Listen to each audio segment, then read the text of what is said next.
উচ্চশিক্ষায় পাশ করে চাকরি না মেলায় সংসারে হাল ধরতে ফুচকা বিক্রি করছেন পূজা। ২.৫ বছর বয়সে বাবা ছেড়ে চলে গেছেন। এরপর থেকে সংসারে হাল ধরতে মা লোকের বাড়িতে বাড়িতে গিয়ে সংসার চালাচ্ছেন। বাড়ি ঘর বলতে সরকারি জায়গায় ছোট্ট একটি ঘরে মা মেয়ের সংসার। তবে ছোটবেলায় বেশিরভাগ সময় মামার কাছে মানুষ। ক্লাস 8 পর্যন্ত পড়াশোনার খরচ চালিয়ে গিয়েছেন মামা, কিন্তু মামার পক্ষেও পূজার পড়াশোনার খরচ চালানো অসম্ভব হয়ে দাঁড়াচ্ছিল। এরপর তার ইচ্ছে শক্তির কাছে হার মানেনি পূজা। ইচ্ছে ছিল উচ্চশিক্ষায় শিক্ষিত হবে, কিন্তু খরচ জোগাবে কে, কোথায় পাবেন অর্থ? পূজা বলে, মামা নৃত্যশিল্পী ছিলেন, মামার কাছ থেকে ছোটবেলায় নাচ শিখেছিলাম। এরপর পড়াশোনার খরচ জোগাতে নাচের মাস্টার হিসেবে নাচ শেখাতেন। তাতেও যখন সমস্যা মিটত না অর্থের পাশাপাশি, তখন তিনি মুক্ত মঞ্চে গান গেয়ে অর্থ উপার্জন করতেন। কি নাম আপনার? আমার নাম পূজা গোপী, আমাকে প্রিয়সী বলেই অনেকে চেনেন। হঠাৎ করে এরকম ফুচকার ব্যবসা কেন, মানে এরকম ভাবনা কেন?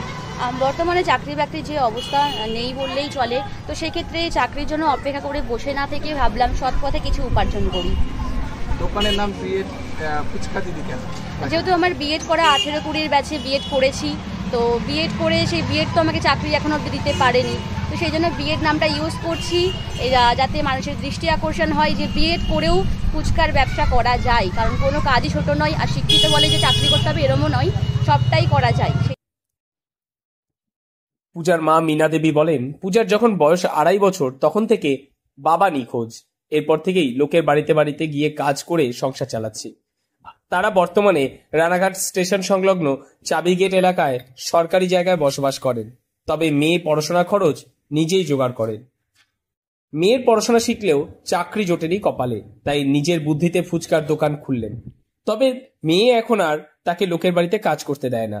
পূজা বর্তমানে পয়সা জমিয়ে একটি গাড়ি তৈরি করেছেন। প্রতিদিন বাড়ি থেকে ফুচকার গাড়ি রেডি করে রানাঘাট শহরের স্বামী বিবেকানন্দ রোডের ধারে ফুচকা বিক্রি করছে। বুদ্ধিতে করলো, বললো মা এখন তো চাকরি বাকরি নেই, সমাজে তো এখন কোনো কাজই নেই, কি করব। তা আমি বললাম তোর মাথায় যেটা আছে সেটা কর। ও ছোটোবেলাতে ডান্স প্রোগ্রাম করে, তারপরে গানের প্রোগ্রাম করে, নিজে করে পড়াশোনা করেছে, বিএড করেছে, বিএড কমপ্লিট করেছে। করার পরে এবার তো চাকরি বাকরি তো যা দেশে কোনো কিছু কাজও পাওয়া যায় না, মেয়েদের কোনো নেই। এবার ওর ওইটা মাথায় এসছে, ও ওইটা করছে। পূজার আক্ষেপ, বিএড পাশ করে যখন চাকরি পায়নি, তাই তার এই ব্যবসার প্রতিষ্ঠানের নাম রেখেছে বিএড ফুচকা দিদি। পূজা বলে, পড়াশোনার পাশাপাশি ব্যবসাও চালিয়ে যাবেন, তবে খরচপাতি করে যতটা আয় হবে তিনি সামাজিক অসহায় মানুষের পাশে দাঁড়াতে চায়। ক্রেতারা বলেন, দিদিকে দেখে অনেক মেয়েরাই উৎসাহিত হবেন যে রাস্তায় বেরিয়ে কোনো কাজে লজ্জা নেই, সৎভাবে কাজ করা যায়। নদিয়া থেকে মৈনাক দেবনাথের রিপোর্ট, লোকাল 18 বাংলা।